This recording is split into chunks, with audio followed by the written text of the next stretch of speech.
हे चरित्र गजानन महाराजांचं आपणापर्यंत अशा प्रकारे त्या ठिकाणी येऊन पोहोचलेलं आहे। हे चरित्र ज्यांच्या माध्यमातून आपल्यापर्यंत येऊन पोहोचलं अशी आपल्या सर्व गजानन महाराजांवर कृपा करणारं व्यक्तिमत्व जर कोणतं असेल तर ते म्हणजे महाराज दासगणू महाराज अशा प्रकारे आहे। ऐका माता माऊल्यांनो, आनंद वाटला की या 12 वर्षात जशी आपण वेगवेगळ्या ग्रंथाचं चिंतन श्रवण केलं, कथा श्रवण केल्या, त्या सोबत सोबत एक तुम्ही साधना केली आणि ती साधना म्हणजे पहिल्या वर्षापासून तुम्ही करताय श्री संत गजानन विजय ग्रंथाचं पारायण। जे जे कोणी पारायणाला आज बसला असेल ना, जवळजवळ 300 ते 350 पारायण करते या ठिकाणी गजानन विजय ग्रंथाच्या पारायणाला बसलेले आहेत, असं मी त्या ठिकाणी आकडा ऐकलेला आहे। ऐका, या शहराच्या गल्लीच्या कॉलनीच्या मानानं हा आकडा लहान आहे बरं का।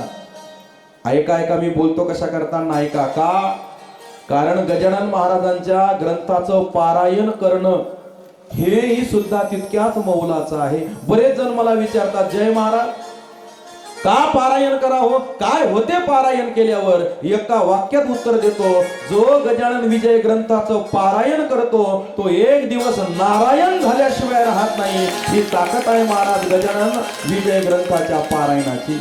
म्हणून आपण काय केलं पाहिजे, या ग्रंथाचं पारायण अशा प्रकारे त्या ठिकाणी करण्याचा प्रयत्न अशा प्रकारे केला पाहिजे। म्हणून जोपर्यंत आपण ग्रंथ वाचणार नाही तोपर्यंत आपल्याला संत समजणार नाही, आणि जोपर्यंत आपल्याला संत समजणार नाही तोपर्यंत आपल्याला भगवंताची प्राप्ती होणार नाही।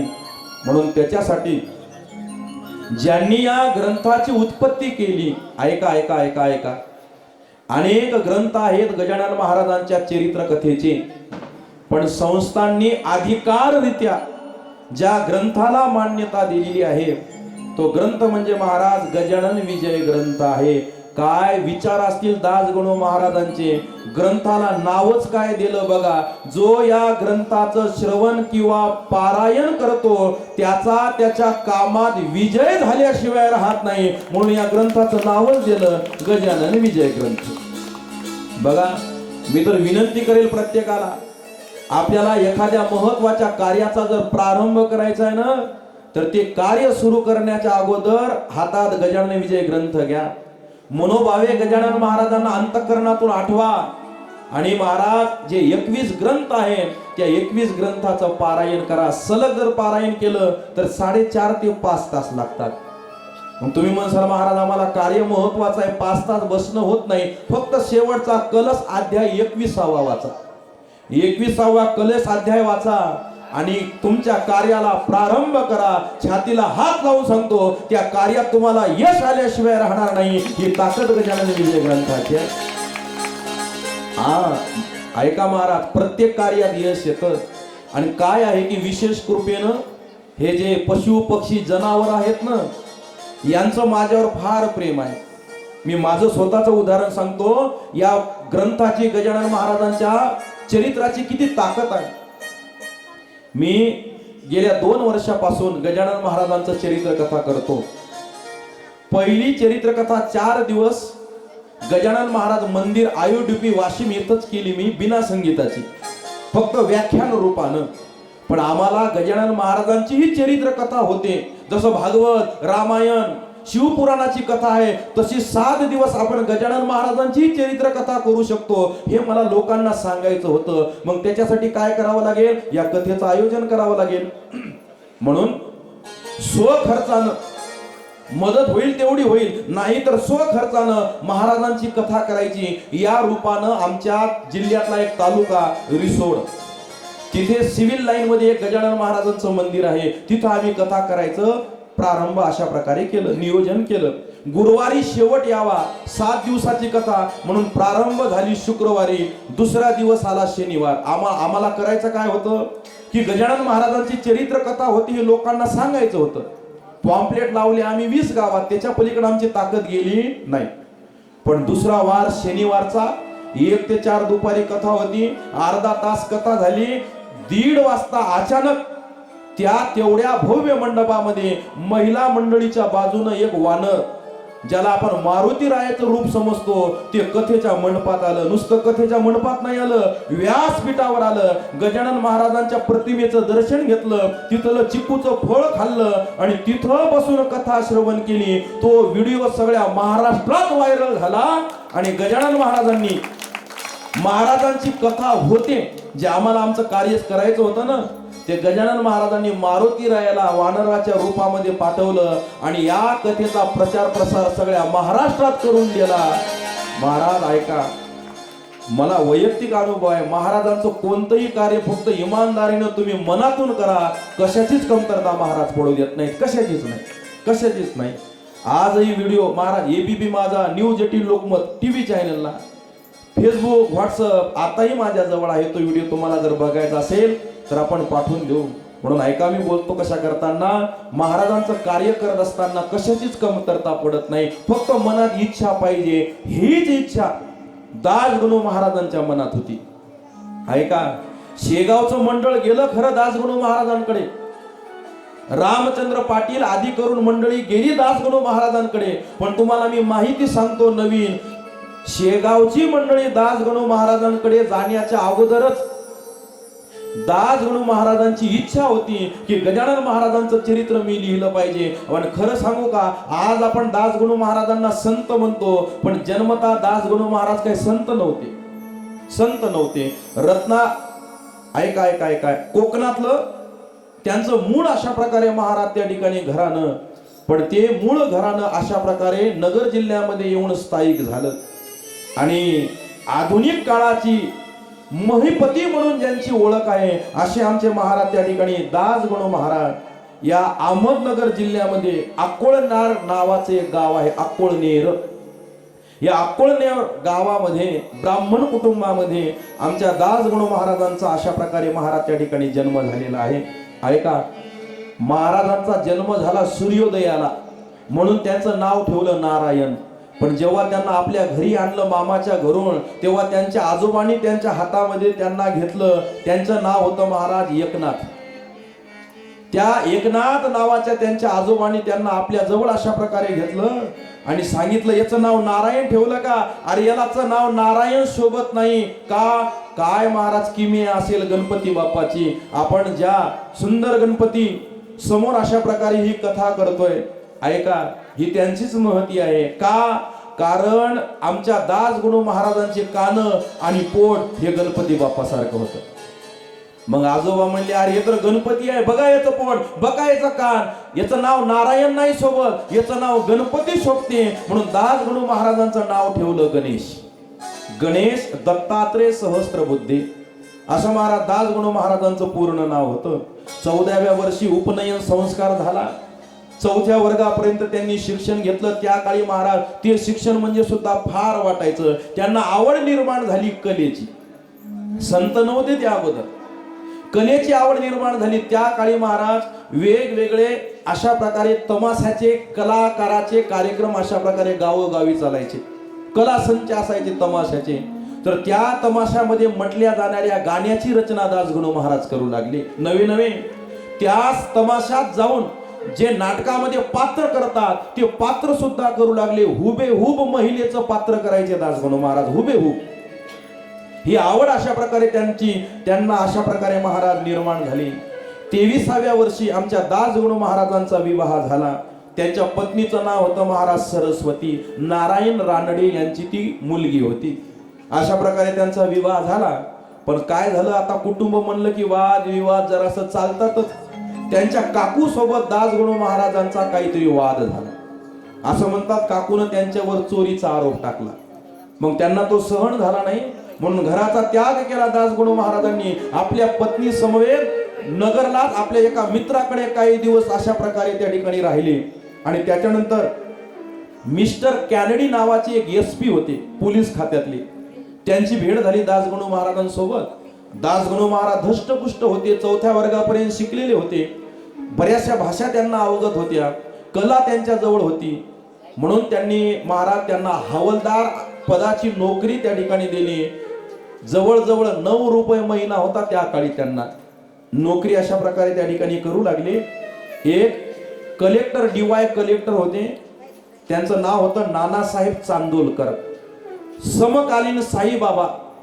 त्या शिर्डीला साईबाबांचं वास्तव्य असताना हे कलेक्टर साहेब नानासाहेब यांना दर्शनाला जायचं होतं आणि कलेक्टरांना महाराज सिक्युरिटी असते, मग यांच्यासोबत कोणाला पाठवावं म्हणून योगायोगानं त्यांच्यासोबत ड्युटी लागली आमच्या दासगणू महाराजांची शिर्डीला जाण्याची.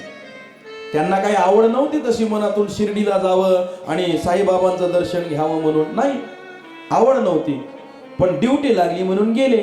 आणि गेले म्हणून महाराज अनायासे त्यांनी साईबाबांचं दर्शन घेतलं. पण साईबाबांना त्यांच्याकडे पाहिल्यावर त्यांना काय वाटलं काय माहित, पहिल्याच भेटीच्या दर्शनामध्ये साईबाबांनी त्यांची चौकशी केली आणि सांगितलं तू नोकरी सोड आणि संत साहित्य लिहायला सुरुवात कर. यांनी सांगितलं सोडतो, पण हवालदार पदावर नोकरी सोडायला परवडते का, एकदा बढती झाली की मग मी नोकरी सोडतो.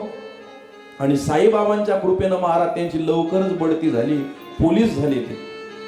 आणि मग त्यांना एक कार्यभार सोपवण्यात आला. खाना भिल्ल नावाचा एक डाकू होता, त्या डाकूला पकडण्याचा, सोबत काही दुसरे एक दोन हवालदार. ज्या भागामध्ये खाना भिल्ल वास्तव्य करतोय त्या भागामध्ये रामदासी वेश घेऊन आमचे दासगणू महाराज फिरू लागले. पण दासगणू महाराजांना खाना भिल्लाचा पत्ता लागायच्या अगोदर त्या डाकूला दासगणू महाराजांचा पत्ता लागला. मंदिरात होते ना, त्या मंदिरात गेले, पकडलं महाराजांनी, तलवारच लावली गळ्याला.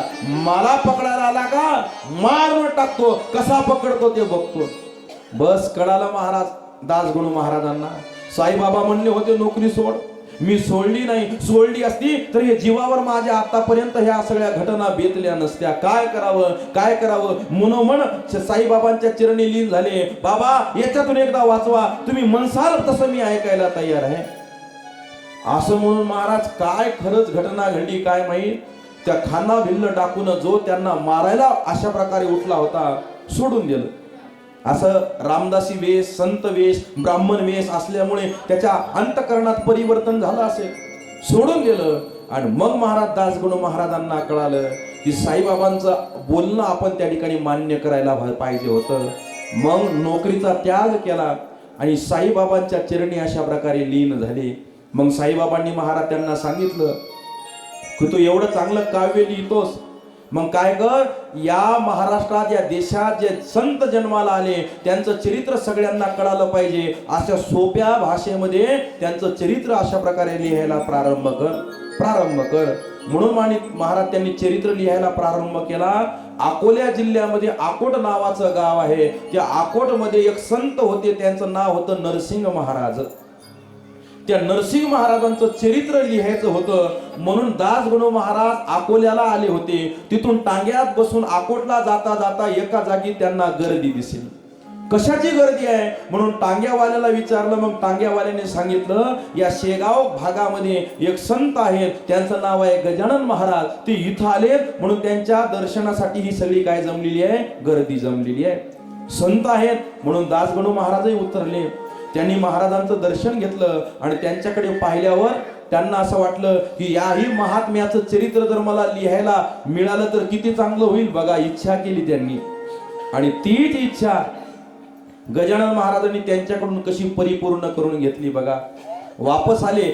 साईबाबा संस्थानचे पहिले अध्यक्ष म्हणजे महाराज आमचे दासगणू महाराज आहेत बरं का. बराच काळ, जवळजवळ बराच दशक साईबाबांचं ट्रस्ट चालवण्याचं काम आमच्या दासगणू महाराजांनी अशा प्रकारे त्या ठिकाणी केलं. आता महाराजांनी तर समाधी घेतली होती गजानन महाराजांनी, मग त्यांचं चरित्र लोकांना कळालं पाहिजे. मग काय करावा, ग्रंथ लिहावा. अगोदर ही सगळी मंडळी गेली महाराज नाशिकला, पण त्या लेखकाने सांगितलं संतांचं चरित्र हे एका लेखासारखं लिहिल्यापेक्षा जर काव्यामध्ये लिहिलं, ओवीमध्ये लिहिलं तर त्याला ग्रंथ म्हणता येईल, त्याचा चांगला प्रभाव ठरेल. मग तुम्ही काय करा, काव्य रूपानं, ग्रंथ रूपानं, ओवी रूपानं हा ग्रंथ गजानन महाराजांच्या चरित्राचा लिहा. मग कोण लिहिल? मग सांगितलं महाराज एक व्यक्ती आहे, त्यांचं नाव आहे दासगणू महाराज. कुठे राहतात? पंढरपूरला. मग ती सगळी मंडळी महाराज पंढरपूरला आली. कार्तिक महिना होता. आल्यानंतर महाराज दासगणू महाराजांची एक मुख्य साधना होती विष्णू सहस्त्रनाम. ऐका, दासगणू महाराजांची देहाची समाधी आहे पंढरपूरला आणि समाधी घेताना त्यांच्या अंगावर जे वस्त्र होते ना दासगणू महाराजांनी सांगितलं, मी समाधी घेताना माझ्या अंगावर जे वस्त्र असतील ते कुठं पाठवायचे? नांदेड जिल्ह्यामध्ये उमरी तालुका आणि त्या तालुक्याच्या जवळचे गोरटे नावाचं गाव आहे, त्या गावामध्ये माझे वस्त्र पाठवा. बरं का, आम्ही ते गाव पाहून आलोय. त्या गावामध्ये तिथं महाराज दासगणू महाराजांची वस्त्र समाधी आहे. तुम्हाला जर कधी योग आला तर तिथं जा. ऐका मी बोलतो कशा करताना का, कारण बराचसा कालावधी दासगणू महाराजांनी त्या गावामध्ये घालवलेला आहे. त्या गावातल्या लहानातल्या लहान मुलांना विष्णू सहस्त्रनाम महाराज पाठ आहे.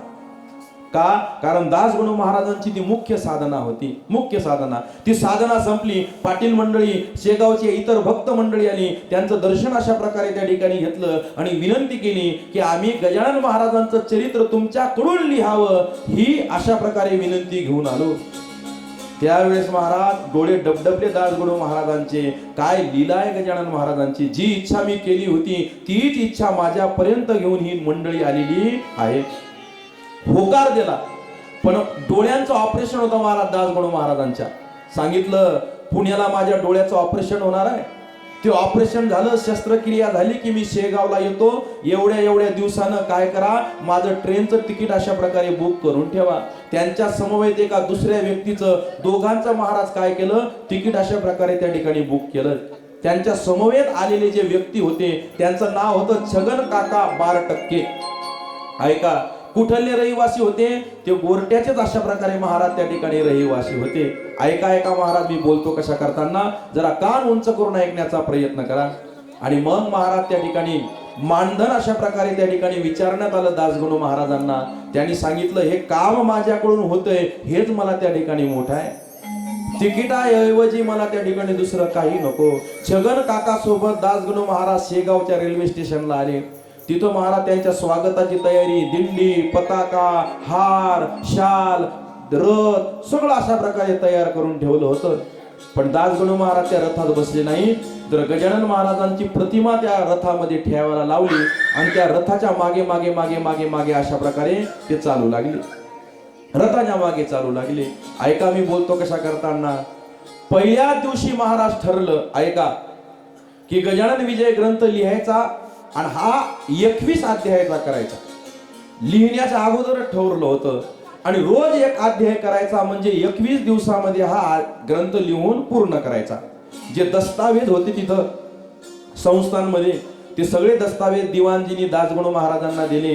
त्यांनी ते सगळे वाचले. काही जणांना पत्र गेले की आम्हाला चरित्र लिहायचंय गजानन महाराजांचं, तुमच्याजवळ काही माहिती असेल तर ती पाठवा. तुम्ही बघा, जसे जसे पुढे अध्याय गेले ना, ते मोठे मोठे होत गेले. 18वा 19वा अध्याय तर फार मोठा झाला. का? कारण उशिरा माहिती जमा होऊ लागली. काही लोक उशिरा येऊन माहिती सांगू लागली. शेवटी दासगणू महाराज म्हणले, बस आता अजून लिहिलं तर हा ग्रंथ फार मोठा होईल, अजून लिहिलं तर ग्रंथ मोठा होईल. म्हणून अशा माहिती त्या ठिकाणी मिळू लागल्या. दिवसा ग्रंथ लिहिला जायचा आणि रात्री महाराज तो वाचन केला जायचा. लिहिला दासगणू महाराजांनी नाही, बरं सांगितल्या ओव्या दासगणू महाराजांनी. आणि लिहिला महाराज जे सोबत छगन काका आले होते ना 12%, त्यांनी महाराज तो ग्रंथ अशा प्रकारे लिहिला. पहिला का दुसराच वर्ग झाला होता म्हणतात त्यांचा शाळेमध्ये, पण तरी सुद्धा गजानन महाराजांची कृपा त्यांच्यावर झाली. आधी करून शेगावमध्ये काही दिवाणजी मंडळी होती, त्यांनी सुद्धा लिखाणाचा हातभार अशा प्रकारे त्या ठिकाणी लावला. ज्ञानेश्वरी सांगितली ज्ञानोबारायांनी, पण लिहिली सच्चिदानंद बाबांनी, नाही का. गाथ्यातले अभंग बोलले महाराज आमच्या जगद्गुरु तुकोबारायांनी, पण लिहिले महाराज आमच्या जगनाडे महाराजांनी. म्हणून जरा लक्ष देऊ नाही का. म्हणून ओव्या गजानन विजय ग्रंथाच्या सांगितल्या दासगणू महाराजांनी, पण लिहिले अशा प्रकारे छगन काका किंवा आधी करून त्यांना मदत करणाऱ्या त्या संस्थांच्या मंडळींनी. म्हणून जरा लक्ष देऊन ऐकण्याचा प्रयत्न करा. अशा प्रकारे महाराज दासगणू महाराजांचं चरित्र हे फार मोठं आहे. बरं तसं जर सविस्तर चरित्र सांगायला लागलं तर 3 दिवस दासगणू महाराजांचं चरित्र आपल्याला त्या ठिकाणी सांगावं लागेल. पण किती महत्वाचं पात्र आहे जरा लक्ष देऊन ऐका. सांगतो काय याच्याही पेक्षा सांगतो कोण याला महत्व असतं.